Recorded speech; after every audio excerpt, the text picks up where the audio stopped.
নামাজ কলমা তো ছেড়ে দিয়েছো, এর কারণ এটা নয় যে তুমি বেনামাজি।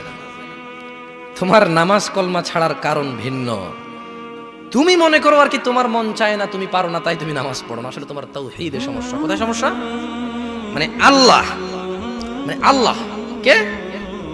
আল্লাহ তিনি যে তোমার হিসাব নিতে সক্ষম এবং তিনি যে তোমার হিসেব নিবে, তুমি এটা পরিপূর্ণভাবে বিশ্বাস করো না, তাহলে তো তুমি নামাজ পড়তে। তুমি মনে করো আর কি তুমি নামাজ পড়ছো না, তুমি গাফেল। এই জন্য তোমাকে বলেছি আল্লাহকে ভয় করতে হবে। ফর এক্সাম্পল, আল্লাহ নামাজ ফরজ করেছে। কে নামাজ ফরজ করেছে? আল্লাহ। মুয়াজ্জিন আজান দেয়, তুমি নামাজ পড়ো না। তুমি মনে করো তোমার দান সাদাকা তোমাকে উদ্ধার করবে? তোমাকে ভুল শিখিয়েছে।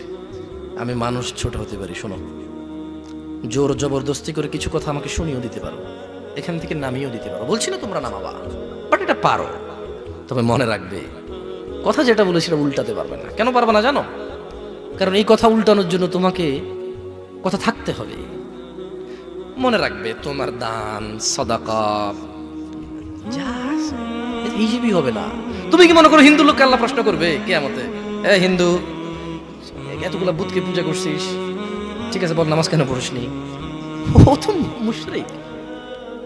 বুঝুনি মনে হয়? এটা স্কুল, এটা স্কুল। এখানে আমি পড়ি না, আমার কি পরীক্ষা হবে? আমার কি পরীক্ষা হবে? বুঝে দিতে পারিনি মনে হয়। তো যে মুশরিক, তার নামাজ রোজা হজ যাকাতের হিসাব কিসের হিসাব? সে তো অলরেডি এমন অপরাধী যা ক্ষমাযোগ্য নয়। যা কি নয়? ক্ষমাযোগ্য নয়। একজন বেনামাজি মানুষ, সে মনে করে নামাজ না পড়া শুধু নামাজ না পড়া, অথচ আল্লাহর নবী, যে একটু আগে বললাম, আল্লাহ বলেছে যদি তোমরা আল্লাহর ভালোবাসা পেতে চাও তাহলে রাসূলের অনুসরণ করো।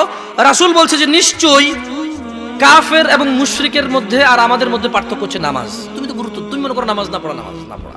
ওই যে তুমি খুঁজে পাও না মুসলমান কিভাবে শিরিক করে, এই যে নামাজ না ছাড়লে শিরিক হয়।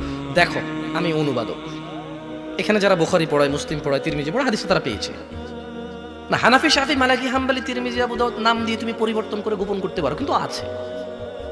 ফয়সালা তো আল্লাহ করবে যে এভাবে হয় নাকি সিস্টেম, ইসলামকে বিভক্ত করা এবং কিয়ামত দিবসে রাসূলের অনুসরণের বাইরে কোনো অনুসরণের হিসাব নেওয়া হবে কিনা, সেটা তো আল্লাহ ফয়সালা করবে। আমি আর তুমি এখন